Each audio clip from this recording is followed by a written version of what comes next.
الحمد لله عالم السر والجهر وقاصم الجبابرة بالعز والقهر، وأشهد أن لا إله إلا الله وحده لا شريك له، وأشهد أن سيدنا ونبينا ومولانا محمدًا عبد الله ورسوله صلى الله تعالى عليه وعلى آله وأصحابه وبارك وسلم تسليما كثيرا كثيرا. أما بعد، أعوذ بالله من الشيطان الرجيم. بسم الله الرحمن الرحيم. خذ من أموالهم صدقة تطهرهم وتزكيهم بها وصل عليهم إن صلاتك سكن لهم والله سميع عليم.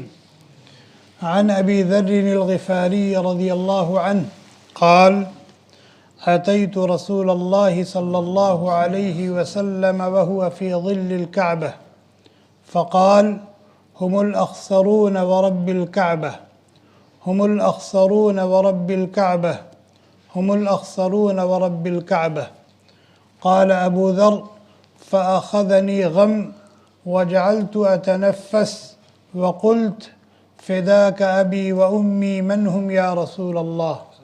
قال: الأكثرون أموالا، الأكثرون أموالا إلا من قال في عباد الله هكذا وهكذا وقليل ما هم. رواه البخاري ومسلم أو كما قال النبي صلی اللہ علیہ وسلم. اسلام کے 5 بنیادی ارکان ہیں جن پر اسلام کی عمارت قائم ہے. اللہ کے نبی علیہ الصلاۃ والسلام نے فرمایا: بنی الاسلام علی 5. اسلام کی عمارت 5 ستونوں پر قائم ہے. ایک شہتیر ہے، درمیان کی جو مضبوط لکڑی ہوتی ہے، اور 4 ستون ہیں. اسی پر اسلام کی عمارت قائم. اب وہ 5 ہے کون؟ شہادت ان لا الہ الا اللہ وان محمد رسول اللہ. دل کے یقین کے ساتھ زبان سے اس بات کا اقرار کرنا کہ اللہ کے علاوہ کوئی عبادت و بندگی کے لائق نہیں، اور دنیا اور آخرت کی کامیابی جناب محمد رسول اللہ صلی اللہ علیہ وسلم کے بتائے ہوئے طریقوں میں. یہ ہے شہتیر. اور وَإِقَامِ الصَّلَاةِ، نماز کا ستون. وَإِيتَاءِ الزَّكَاةِ، زکوٰۃ کا ستون. وَصِيَامِ رمضان، رمضان کے روزوں کا ستون. والحج، حج کا ستون. یہ 4 ستون ہیں اور ایک شہتیر. خیمہ لگاتے ہیں نا، خیمہ لگاتے ہیں نا، تو خیمے میں کم از کم 4 ستون تو ہوتے ہیں، اور صرف 4 ستونوں پر خیمہ نہیں رکتا، بیچ میں بھی کوئی لکڑی ہوتی ہے، مضبوط سی ہوتی ہے نا. نبی اکرم صلی اللہ علیہ وسلم نے ہمیں اس حقیقت کو سمجھانے کے لیے یہ بات بتائی ہے، مثال دی. تو پہلا ستون کیا ہے؟ کلمہ طیبہ. پورے کلمے کی شہادت دینا، اس کی گواہی دینا اور اس کے تقاضوں پر عمل کرنے کی کوشش کرنا. دوسرا ستون نماز ہے، اسی لیے کہا گیا الصلاۃ عماد الدین، نماز دین کا ستون. فمن اقامها اقام الدین، جس نے نماز کو قائم کیا اس نے دین کو قائم رکھا. ومن هدمها فقد هدم الدین، جس نے نماز کو ضائع کر دیا اس نے اسلام کی عمارت کو ڈھا دیا. یہ تو بدنی عبادات میں سب سے اہم ترین عبادت کون سی ہے؟ نماز. اور مالی عبادات میں سب سے اہم ترین عبادت کون سی ہے؟ زکوٰۃ. اسی لیے قرآن کریم کی 70 سے زائد آیات میں اللہ تبارک و تعالی نے زکوٰۃ کو نماز کے ساتھ ذکر کیا، وَأَقِيمُوا الصَّلَاةَ وَآتُوا الزَّكَاةَ، وَأَقِيمُوا الصَّلَاةَ وَآتُوا الزَّكَاةَ۔ اور جیسے نماز تمام امتوں پر فرض تھی، جیسے رمضان کا روزہ تمام امتوں پر فرض تھا، کتب علیکم الصیام کما کتب علی الذین من قبلکم، تم پر روزے فرض کر دیے گئے جیسا کہ تم سے پہلی امتوں پر فرض کیے گئے۔ اسی طرح زکوٰۃ کا حکم جیسے اس امت کو دیا گیا ہے، اس سے پہلے جتنی امتیں گزری ہیں سب کو زکوٰۃ کا حکم دیا گیا۔ چنانچہ اللہ تعالی حضرت ابراہیم، حضرت اسحاق، حضرت یعقوب علیہم السلام کا تذکرہ کر رہے ہیں اور فرماتے ہیں وَجَعَلْنَاهُمْ أَئِمَّةً يَهْدُونَ بِأَمْرِنَا وَأَوْحَيْنَا إِلَيْهِمْ فِعْلَ الْخَيْرَاتِ وَإِقَامَ الصَّلَاةِ وَإِيتَاءَ الزَّكَاةِ، کہ ہم نے اپنی برگزیدہ جماعت میں سے حضرت ابراہیم کو، حضرت اسحاق کو اور حضرت یعقوب کو اچھے اچھے کام کرنے کا حکم دیا تھا، بطور خاص نماز کو قائم کرنے کا، زکوٰۃ کو ادا کرنے کا۔ اللہ تعالی حضرت اسماعیل علیہ السلام کی تعریف کر رہے ہیں۔ کس بات پر تعریف کر رہے ہیں؟ فرمایا وَكَانَ يَأْمُرُ أَهْلَهُ بِالصَّلَاةِ وَالزَّكَاةِ، کہ وہ اپنے گھر والوں کو نماز پڑھنے کی اور زکوٰۃ دینے کی تاکید کرتے تھے۔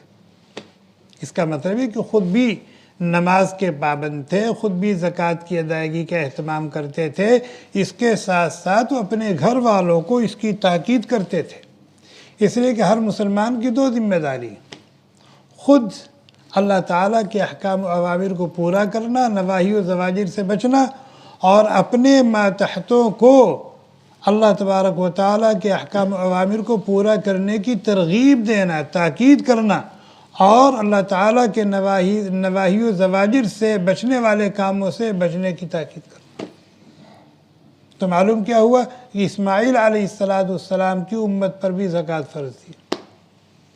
اللہ تعالیٰ حضرت عیسیٰ علیہ السلام کی تعریف کر رہے ہیں۔ جب وہ دنیا میں آئے، ابھی چند دن کے بچے تھے، انہوں نے ایک تقریر کی، انی عبد اللہ آتانی الکتاب وجعلنی نبیا وجعلنی مبارکا اینما کنت وأوصانی بالصلاة والزکاة ما دمت حیا، میرے رب نے مجھے وصیت کی ہے نماز پڑھنے کی، زکوٰۃ دینے کی، جب تک میں زندہ رہوں۔ تو زکوٰۃ اتنا اہم ترین حکم ہے۔ ابھی میں نے حدیث سنائی ہے، حضرت ابو ذر غفاری رضی اللہ تعالی عنہ کہتے ہیں میں نبی اکرم صلی اللہ علیہ وسلم کی خدمت میں آیا، آپ کعبے کے سائے میں بیٹھے ہوئے تھے اور فرما رہے تھے ہم الاخسرون ورب الکعبہ، ہم الاخسرون ورب الکعبہ، ہم الاخسرون ورب الکعبہ، بڑے نقصان میں ہیں وہ لوگ، رب کعبہ کی قسم، رب کعبہ کی قسم بڑے گھاٹے میں ہیں وہ لوگ، رب کعبہ کی قسم بڑے گھاٹے میں ہیں وہ لوگ۔ حضرت ابو ذر کہتے ہیں کہ اللہ کے نبی علیہ السلام کی زبان فیض ترجمان سے 3 مرتبہ یہ جملے نکلے، ہم الاخسرون ورب الکعبہ، ہم الاخسرون ورب الکعبہ، ہم الاخسرون ورب الکعبہ، رب کعبہ کی قسم بڑے گھاٹے میں ہیں وہ لوگ، رب کعبہ کی قسم بڑے گھاٹے میں ہیں وہ لوگ، رب کعبہ کی قسم بڑے گھاٹے میں ہیں وہ لوگ۔ حضرت ابو ذر کہتے ہیں کہ نبی کی زبان مبارک سے یہ جملہ سن کر میرا تو سانس چڑھنے لگا،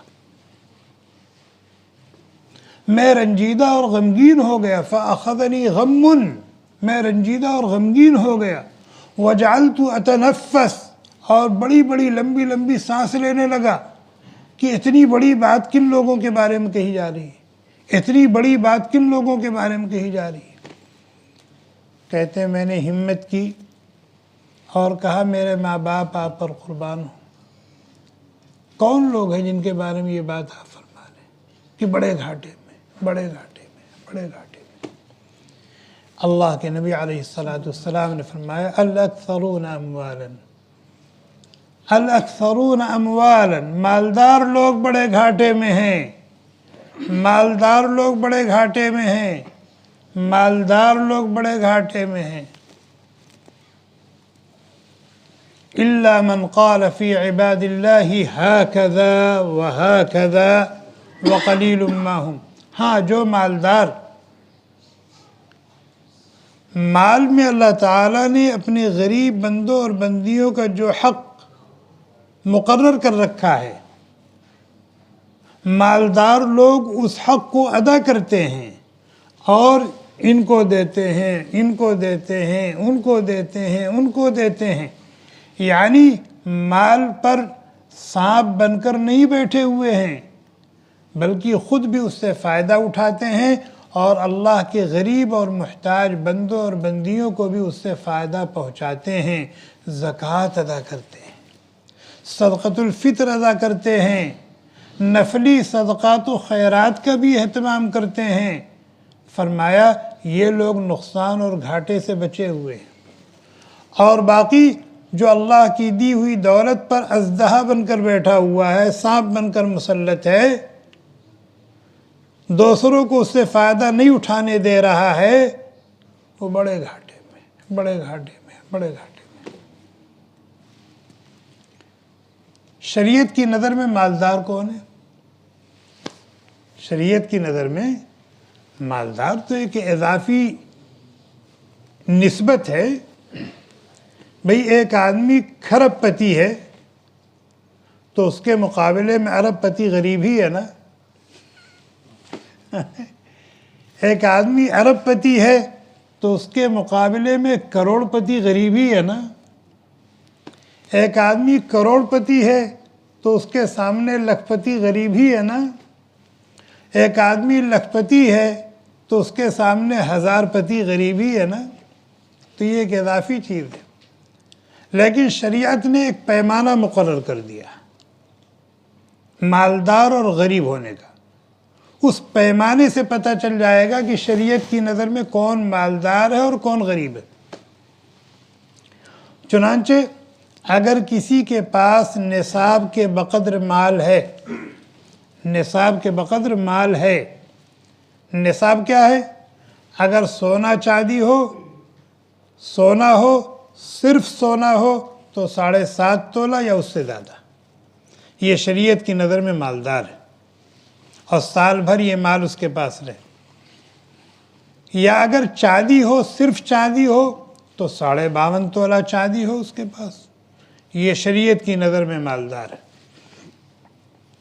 نہ سونا ہے نہ چاندی ہے لیکن روپے پیسے ہیں، ریال ڈالر ہیں، تو اگر 52.5 تولہ چاندی کی مالیت اس کے پاس ہے، یعنی اتنا روپیہ ہے، اتنا ریال ہے جس سے وہ 52.5 تولہ چاندی خرید سکتا ہے، اور یہ مبلغ سال بھر اس کے پاس محفوظ رہے، خرچ نہ ہو، تو شریعت کہتی ہے یہ مالدار ہے۔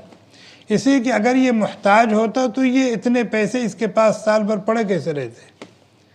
اتنے پیسے اس کے پاس موجود ہیں، اتنا سونا سال بھر موجود ہے، اتنی چاندی سال بھر اس کے پاس موجود ہے، اس کا مطلب یہ ہے کہ اس کی ضرورت سے زائد ہے تبھی تو موجود ہے، محفوظ ہے نا، اس کا مطلب یہ مالدار ہے۔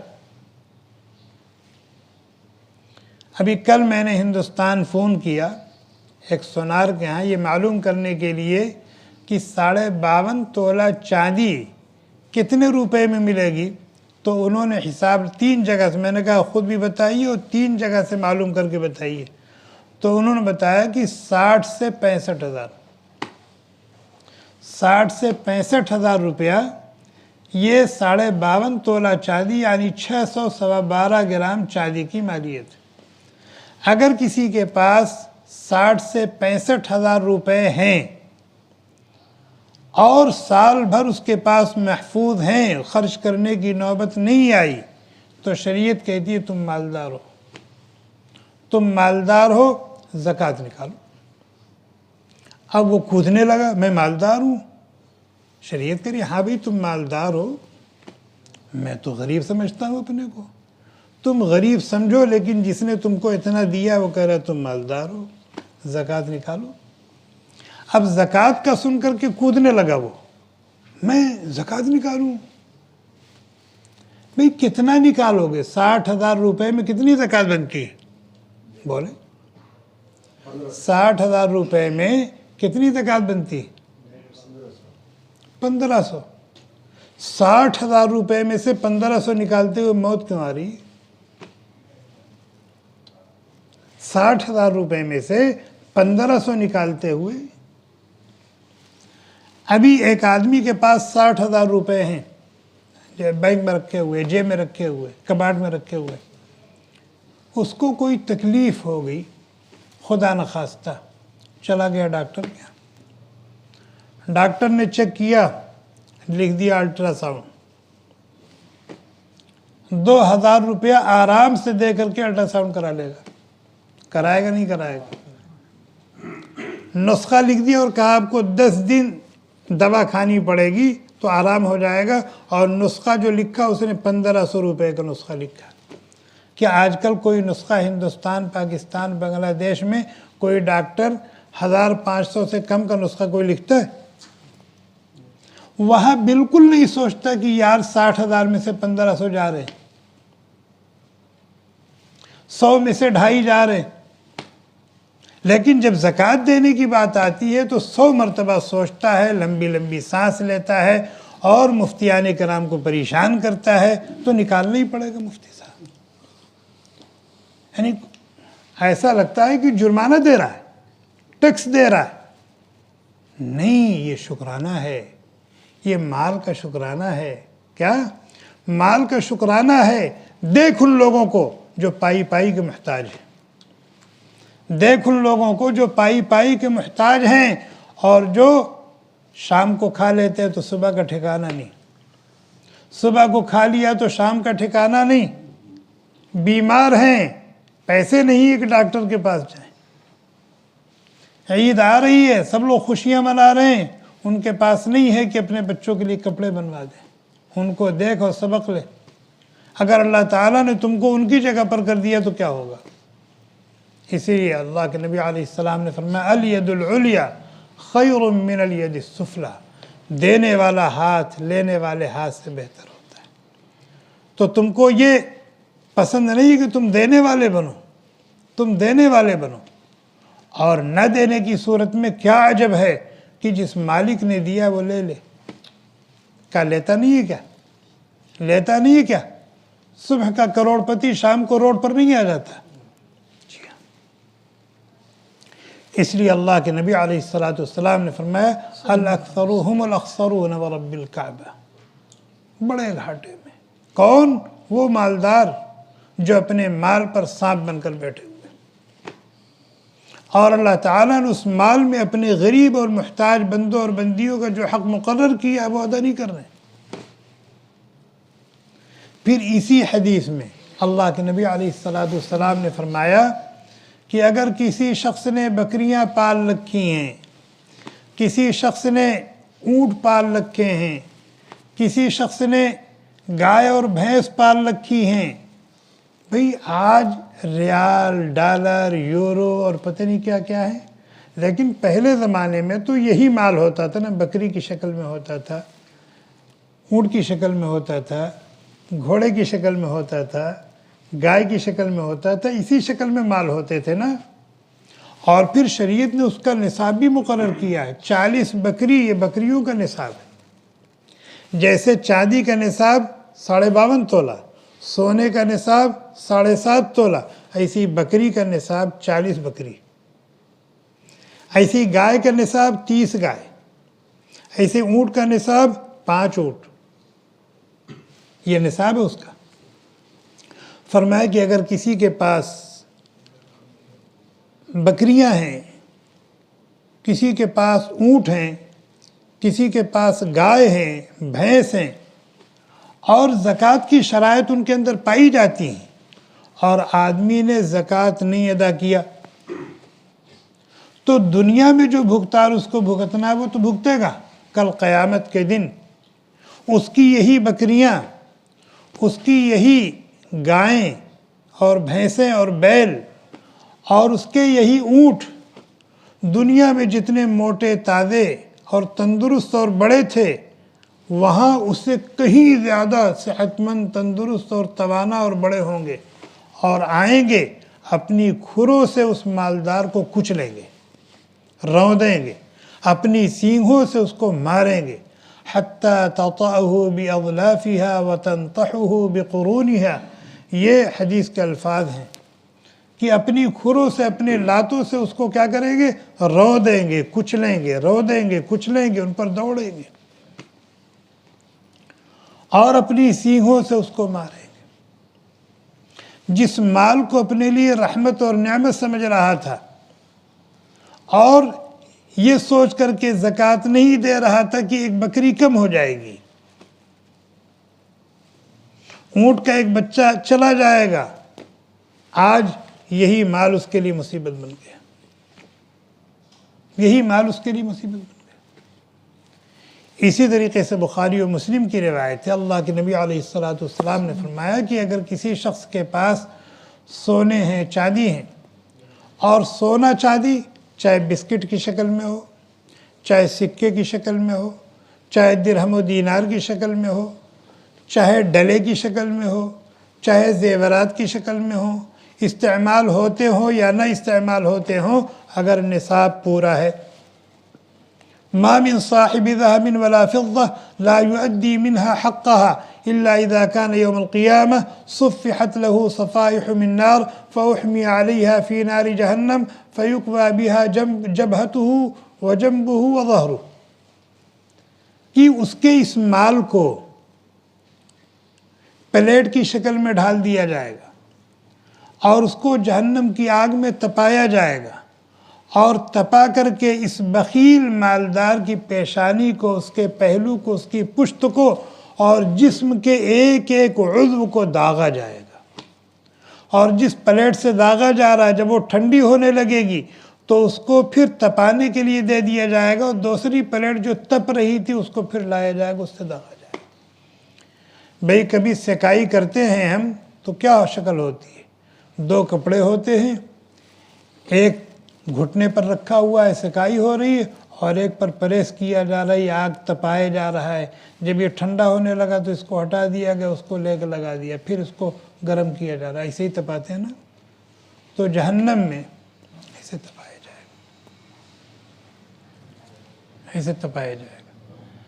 جس اس سے کہا جائے گا، اس سے کہا جائے گا فذوقوا العذاب بما کنتم تکنزون، فذوقوا العذاب بما کنتم تکنزون، جس کو تم نے ذخیرہ کر کے رکھا تھا، جس کو تم نے ذخیرہ کر کے رکھا تھا اور اس میں سے اللہ کے غریب اور محتاج بندوں کا حق نہیں ادا کرتے تھے، اس کا مزہ چکھو، ذخیرہ اندوزی کا مزہ چکھو، ذخیرہ اندوزی کا مزہ چکھو۔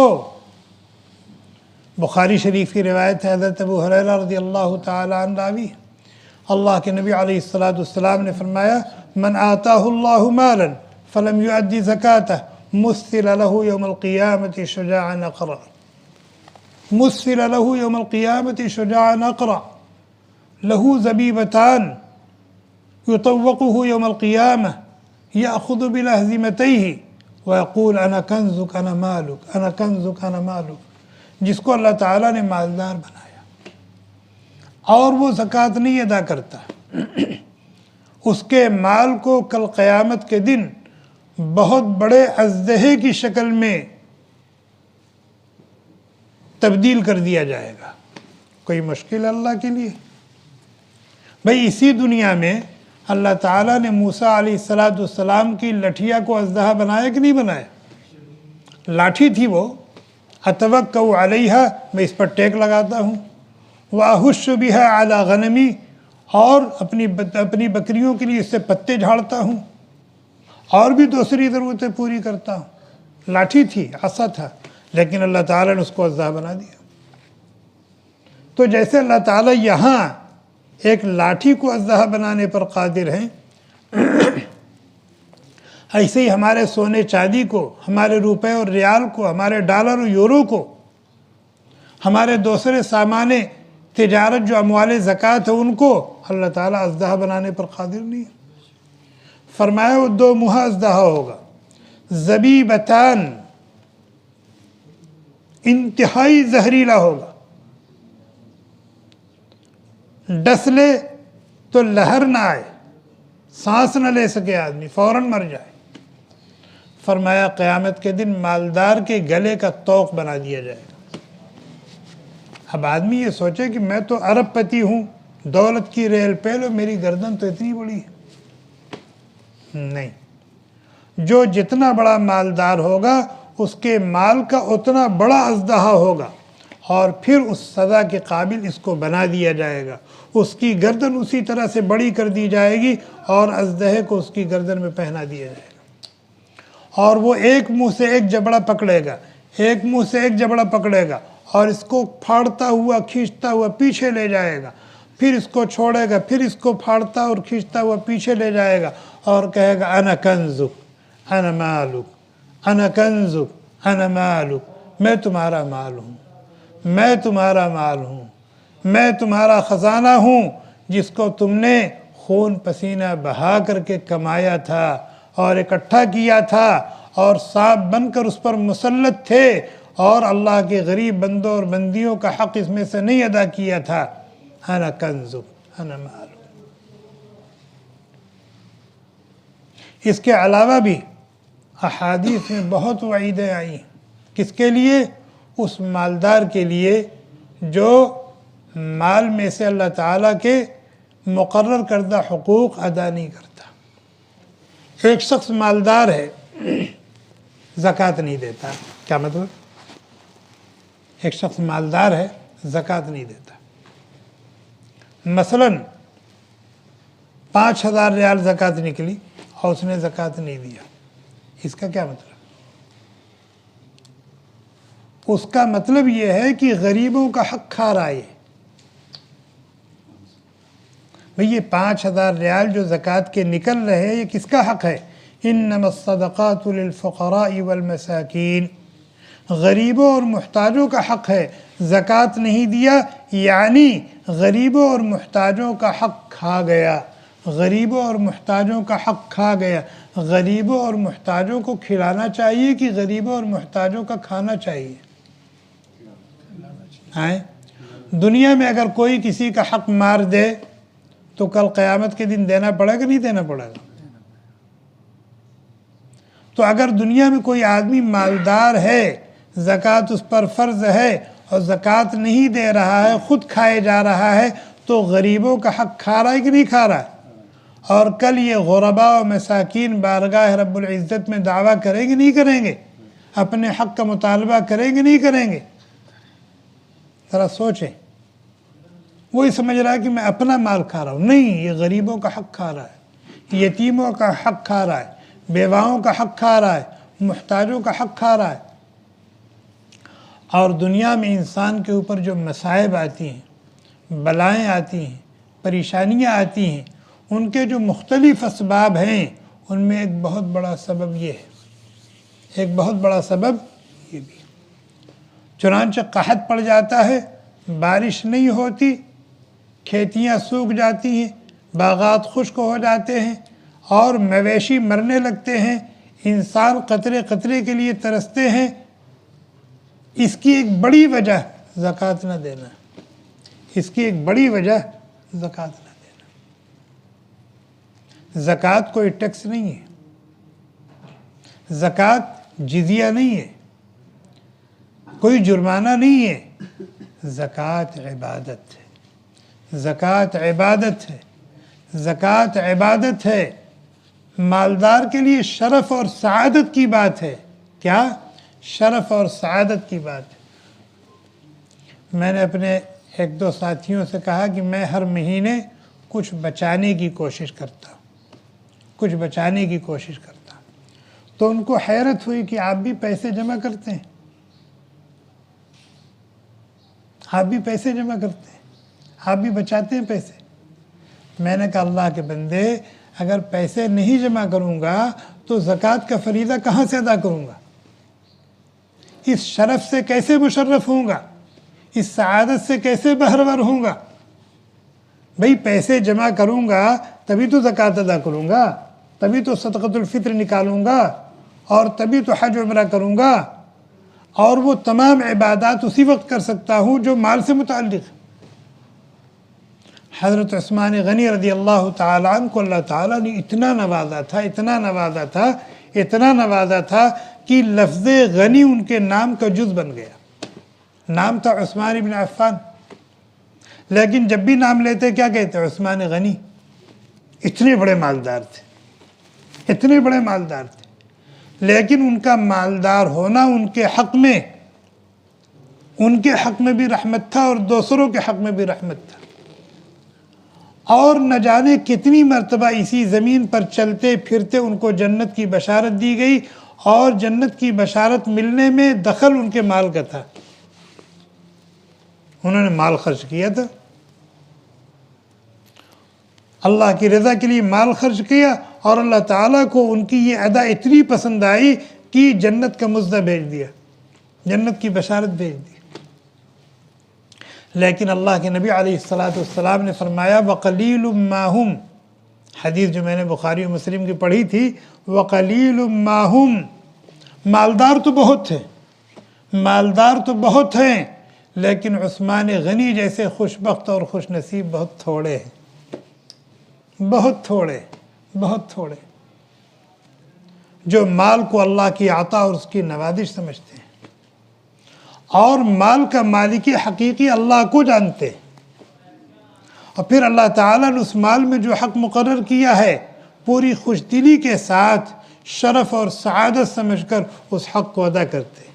وَقَلِيلٌ مَّا هُمْ، ایسے خوش بخت اور خوش نصیب بہت کم ہیں۔ حقیقت یہ ہے کہ اللہ تبارک و تعالیٰ نے جو نظام مقرر کیا ہے اپنے ماننے والوں کے درمیان، تُؤْخَذُ مِنْ أَغْنِيَائِهِمْ وَتُرَدُّ عَلَى فُقَرَائِهِمْ، مالدار مسلمانوں سے زکوٰۃ لی جائے گی، غریب مسلمانوں کو دی جائے گی۔ اگر مالدار لوگ پوری دیانتداری کے ساتھ زکوٰۃ نکالنے لگیں اور مستحقین تک پہنچانے لگیں تو امت مسلمہ میں کوئی گھر ایسا نہیں ہوگا جہاں چولہا نہ جلے، جہاں لوگ اپنی بنیادی ضروریات کو پورا کرنے کے لیے دربدر ہوں، کوئی ایسا گھر نہیں ہوگا۔ لیکن جیسے آج 95% مسلمان نماز نہیں پڑھتا، بے نمازی ہے، اسی طریقے سے 95% مالدار زکوٰۃ نہیں دیتا۔ 5% جو نماز پڑھتے ہیں وہ جیسے تیسے پڑھتے ہیں، اسی طریقے سے 5% مسلمان جو زکوٰۃ دیتے ہیں جیسے تیسے دیتے ہیں، جیسے تیسے نکال دیا، جس کو چاہ دے دیا، جہاں چاہ خرچ کر دیا۔ حالانکہ شریعت کے جتنے احکام ہیں سب سیکھ کر کے کرنے کے ہیں۔ نماز سیکھ کر کے پڑھنے کی ہے، روزہ سیکھ کر کے روزہ رکھنے کی چیز ہے، حج اور عمرہ سیکھ کر کے کرنا ہے، اسی طریقے سے زکوٰۃ بھی سیکھنے کی چیز ہے۔ مالدار کی 2 ذمہ داری ہے، اپنے تمام مال کی پوری دیانتداری کے ساتھ اس کا حساب کرے اور اس کی زکوٰۃ۔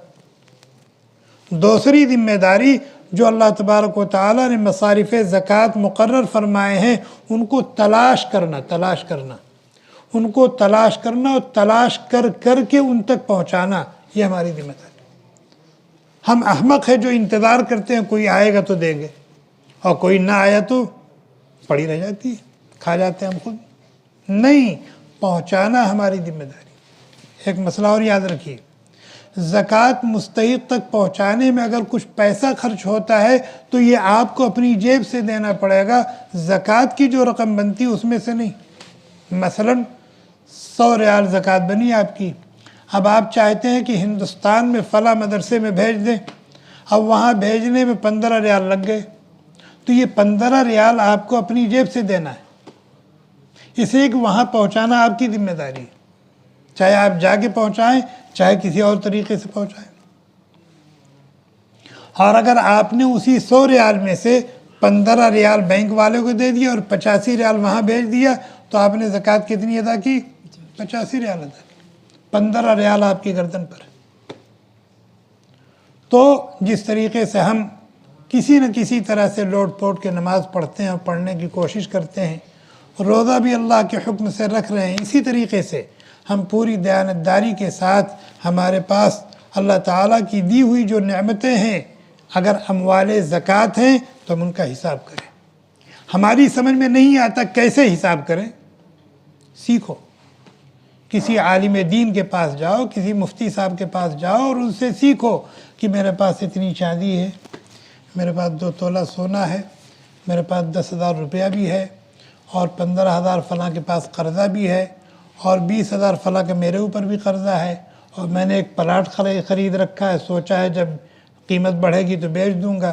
ایک پلاٹ میں نے خریدا ہے گھر بنوانے کے لیے کہ یہ بیچ کے اس پر گھر بنواؤں گا، اور فلاں جگہ میں نے تھوڑا سا انویسٹ بھی کر رکھا ہے، اس کا نفع بھی آ رہا ہے، اور میں نے ایک دکان بنا رکھی ہے، اس کو کرائے پر دے رکھا ہے۔ تو یہ ساری شکلیں میرے پاس ہے، بتائیے شریعت کا کیا حکم ہے؟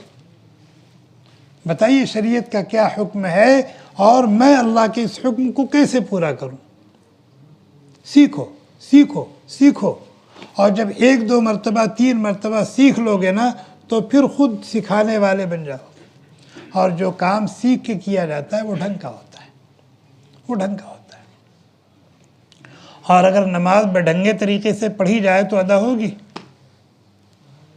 ایک مسئلہ یاد آ گیا، اذان ہوئی، آدمی دکان میں ہے، دکان چھوڑ کے مسجد آ رہا ہے، آدمی کاروبار ملازمت میں ہے، آفس میں بیٹھا ہوا، وہاں سے چھوڑ کے مسجد میں آ رہا ہے، آدمی اپنے گھر میں بیوی بچوں میں کام دام میں ہے، وہاں سے چھوڑ کے مسجد آ رہا ہے، جو جہاں ہے وہاں سے چلا آ رہا ہے، وہ اپنے وقت کو فارغ کر رہا ہے، اپنے کام دام کو چھوڑ رہا ہے، وضو کر رہا ہے، مسجد میں آ رہا ہے، نماز پڑھ رہا ہے۔ تھوڑی سی غفلت کی وجہ سے اس کی نماز قبول نہیں ہوتی، تھوڑی سی غفلت کی وجہ سے اس کی نماز قبول نہیں۔